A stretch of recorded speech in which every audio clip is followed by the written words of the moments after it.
Delimitation అయితే అటు assembly నియోజకవర్గాలు ఇటు పార్లమెంట్ నియోజకవర్గాలు రెండు పెరుగుతాయి, తద్వారా మాకు అవకాశం దొరుకుతుందని చాలామంది భావిస్తున్నారు. ఇప్పుడు ఈ డీలిమిటేషన్ మీదేమో సౌత్ ఇండియాలో పెద్ద ఒక చర్చ జరుగుతుంది. దానికి సంబంధించిన ఇవాళ మనం చూస్తున్నాం, ఆల్రెడీ సౌత్ ఇండియాకి సంబంధించిన నాయకులందరూ కలిసి దాని మీద మాట్లాడే ప్రయత్నం చేస్తాం. అసలు ఏంటి డీలిమిటేషన్ వల్ల నిజంగా లాభమా నష్టమా? సౌత్ ఇండియాకి పెద్ద నష్టం జరగబోతుంది అని ఇప్పుడే స్టాలిన్ మాట్లాడుతున్నారు, మిగిలిన నాయకులు కూడా మాట్లాడే ప్రయత్నం చేస్తున్నారు. దాని మీద విశ్లేషణ. చాలా చాలా ఇంపార్టెంట్ ఇష్యూ అది. ఈ రోజున మన భారతదేశంలో పార్లమెంట్ స్థానాలు ఉన్నాయి 543, 543, 543. దక్షిణ భారతదేశంలో ఉన్నాయి 5 రాష్ట్రాల్లో కలిపి 129 రాష్ట్రాల్లో ఉన్నాయి. Lakshadweep, Pondicherry and Andaman and Nicobar islands, ఈ 3 యూనిట్ టెరిటరీస్లో 3 స్థానాలు ఉన్నాయి. సో 132 స్థానాలు దక్షిణ భారతదేశంలో ఉన్నాయి. అంటే మనం ఆ 21% ఉన్నాము ఈ రోజున. దక్షిణ భారతదేశం వర్సెస్ ఉత్తర భారతదేశము 21% ఉన్నాం. ఆంధ్రప్రదేశ్ విభజన సమయంలో ఆంధ్రప్రదేశ్ ప్రజల మనోభావాలకు వ్యతిరేకంగా, ఆంధ్రప్రదేశ్ అసెంబ్లీ తీర్మానానికి వ్యతిరేకంగా దేశమంతా ఏకమై ఆంధ్రప్రదేశ్ ప్రజల గొంతు నొక్కి రాష్ట్ర విభజన చేసింది.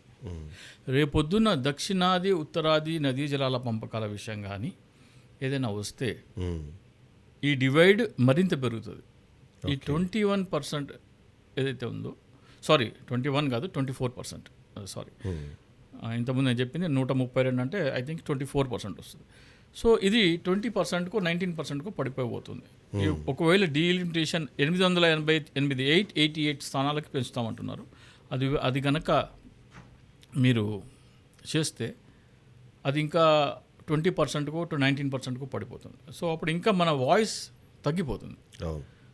అసలు మెంబర్ ఆఫ్ పార్లమెంట్ అవసరం ఏంటి, ఆయన బాధ్యతలు ఏంటి అనేది మనం చూస్తే కనుక, ఒక మెంబర్ ఆఫ్ పార్లమెంట్ ఆయన నియోజకవర్గంలో ఉన్న ప్రజల వాళ్ళ అవసరాలు ఏంటి, వాళ్ళ ఏమైనా సరే వాళ్ళకి ఏం కావాలి అని తెలుసుకొని వాళ్ళని కలిసి తెలుసుకొని దాన్ని పార్లమెంట్లో చెప్పడం ఆయన బాధ్యత. దీనికోసం ఏం చేయాలి, ఆయన ప్రజలను కలవాలి, ఆయన నియోజకవర్గంలో పర్యటించాలి. ఈ 2 కావాలి. సో ప్రజా సంఖ్య పెరిగిపోయినందువల్ల ఈ సంఖ్య పెంచాలి అనేది అవసరం. ఈ రోజున వాళ్ళు చెప్తున్న డిస్ట్రిబ్యూషన్ ఏంటంటే 1950కి ఈ రోజుకి జనాభా చాలా పెరిగిపోయింది, 5 రెట్లు పెరిగిపోయింది. కాబట్టి మెంబర్ ఆఫ్ పార్లమెంట్ పెరగాలి, సంఖ్య పెరగాలి అనేది వాదన.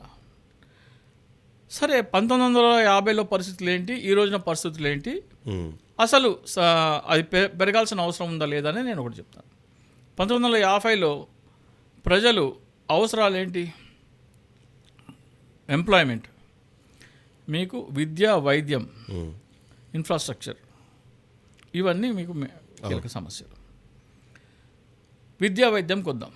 ఆ రోజున పట్టణాల్లో తప్ప గ్రామీణ ప్రాంతాల్లో కానీ సెమీ అర్బన్ ఏరియాస్లో కానీ ప్రభుత్వ ఆసుపత్రి, ప్రభుత్వ పాఠశాల, విద్యాలయాలే అవసరం. ఈ రోజున ఆ పరిస్థితి లేదు. విద్య కానీ వైద్యం కానీ మీకు ప్రైవేట్ రంగంలో విపరీతంగా చొచ్చుకొచ్చాయి. ఎవరు ప్రభుత్వ సేవలు తీసుకోవట్లేదు, చాలా తక్కువ. సో ఆ భారము ప్రభుత్వం మీద నుంచి ప్రైవేట్కి వెళ్ళిపోయింది.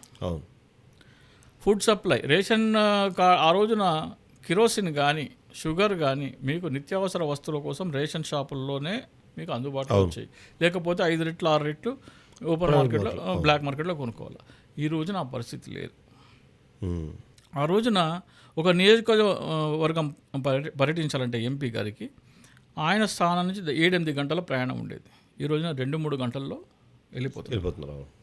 ఆ రోజున మీకు ఆయనకి ఏమైనా సమాచారం చెప్పాలంటే నేరుగా కాకుండా లెటర్లు రాయాలి. ఈ రోజున సెల్ ఫోన్లు వచ్చినాయి ప్రతి ఒక్కళ్ళకి. సో ఈ అన్నీ మనం పరిగణలోకి తీసుకుంటే ఎంపీ గారు అందించవలసిన సేవలన్నీ దాదాపు ప్రైవేటైజ్ అయిపోయినాయి. ప్రభుత్వం అందించే సేవలన్నీ దాదాపు ప్రైవేటైజ్ అయిపోయినాయి. ఎంపీ గారు పర్యటించాలంటే టైం తగ్గిపోయింది. ఆయన్ని కాంటాక్ట్ చేయాలంటే మీకు రకరకాలమైన ఇవి అందుబాటులోకి వచ్చాయి. మీకు పబ్లిక్ గ్రీవెన్సెస్ ఏమన్నా ఉండాలంటే ఆన్లైన్ యాప్స్ ఉన్నాయి. కరెంట్లో కానీ లేకపోతే హెల్త్లో కానీ మీకు ఆన్లైన్ యాప్స్ బోల్డెన్ వచ్చేసినాయి. సో మీకు ఎంపీకి మధ్యలో ఉన్న కాంటాక్ట్ అండ్ కలవాల్సిన అవసరాలు 10% కూడా లేవు. సో జనాభా పెరగటం వలన దీన్ని మీరు శాసనసభ్యులు కానీ పార్లమెంటరీస్ కానీ సంఖ్య పెంచాలి అనేది అవసరమే లేదంటున్నాను నేను. అసలు వాళ్ళ మీద అంటే వాళ్ళ జీతభత్యాలు వాళ్ళ ఇవి ఆ భారాలు ఎందుకు ప్రజలు మోయాలి? సో ప్రజలకు నేను విజ్ఞప్తి చేస్తున్నాను, మేము డీలిమిటేషన్కి వ్యతిరేకము. 1950తో పోలిస్తే ఈ రోజున ఎంపీ మీద కానీ ఎమ్మెల్యే మీద కానీ పని భారం అనేది చాలా తగ్గిపోయింది. వాళ్ళు ప్రజలను కలవాల్సిన అవసరాలు కానీ లేకపోతే ఏదైనా వాళ్ళకి వీళ్ళకి మధ్యలో కమ్యూనికేషన్ కానీ చాలా ఇంప్రూవ్ అయింది. కాబట్టి సంఖ్య పెంచాల్సిన అవసరం లేదు, ఆ భారం మా మీద వేయాల్సిన అవసరం లేదని ప్రజలందరూ తిరగబడాలి delimitation. So first of all ఈ కనీసం ఒక 30 సంవత్సరాల వరకు ఈ డీలిమిటేషన్ అనేది చేయకూడదు అనేది ఒకటి పెట్టాలి. లేదు చేసి తీరాలి అంటే ఈ రోజున మీరు 345 స్థానాలు పెంచుతూ ఉంటారు. 543కి 345 యాడ్ చేస్తే 888 వస్తుంది. సో అదేమవుతుందంటే మీరు అది 1.63 ఎంతో అవుతుంది 888 చేయాలంటే, 543 888 చేయాలంటే. సో ఏ రాష్ట్రానికి ఎన్నెన్ని ఎంపీ పదవులు ఉన్నాయో దానిని ఆ 1.63 ఎంతైతే ఫ్యాక్టర్ అవుతుందో దాంతో మల్టిప్లై చేసి ఆయా రాష్ట్రాలకి ఇప్పుడు అన్ని చేయండి. అంతేగాని యూపీలో 80 ఉన్నాయి, 110కి అంటే వాళ్ళకి 20%, 25%, 30% పెంచుతామని పెంచేసి ఆంధ్రప్రదేశ్లో 10%, 12% పెంచుతామంటే అది కరెక్ట్ కాదు. దేశవ్యాప్తంగా ఎన్ని స్థానాలు పెరుగుతున్నాయో ప్రతి రాష్ట్రంలో అదే శాతం ప్రకారం పెంచితేనే ఆ రేషియో 24% అనే రేషియో మెయింటైన్ అవుతుంది. లేకపోతే అది డిస్టర్బ్ అవుతుంది. అది డిస్టర్బ్ అయిపోతే నార్త్కి సౌత్కి ఉన్న ప్రజాభిప్రాయం అనేది సమతుల్యం ఇంకా దెబ్బతింటుంది. సో దాని మీద పెద్ద ఇదే ఇబ్బందులు ఎదురయ్యే అవకాశం మొదటి నుంచి కూడా అంటే సౌత్ ఇండియాలో ఈ జనాభా కంట్రోల్కి సంబంధించిన విషయాల్లో స్ట్రాంగ్గా రెస్పాండ్ అయ్యారు. దాన్ని మనం దేశానికి ఎలా ఒక దేశం ఒక పాలసీని తీసుకుంటే దాన్ని మనం ఒక క్రమశిక్షణతో అమలు చేసాం. మనం అమలు చేసినందుకు మీరు దాన్ని పెనలైజ్ చేస్తా అంటే కరెక్ట్ కాదు. సో దానికి మీరు ఇన్సెంటివ్ ఇవ్వాలి. మీరు చేశారు కాబట్టి విద్యలో పాపులేషన్ కంట్రోల్లో దక్షిణ భారతదేశం చూపించిన క్రమశిక్షణ ఉత్తర భారతదేశంలో చూపించలేదు. దానికి మీరు ఇంకొక 10 సీట్లు ఇక్కడ ఎక్కువ ఇవ్వాలి, ఇంకా ప్రోత్సహించాలి.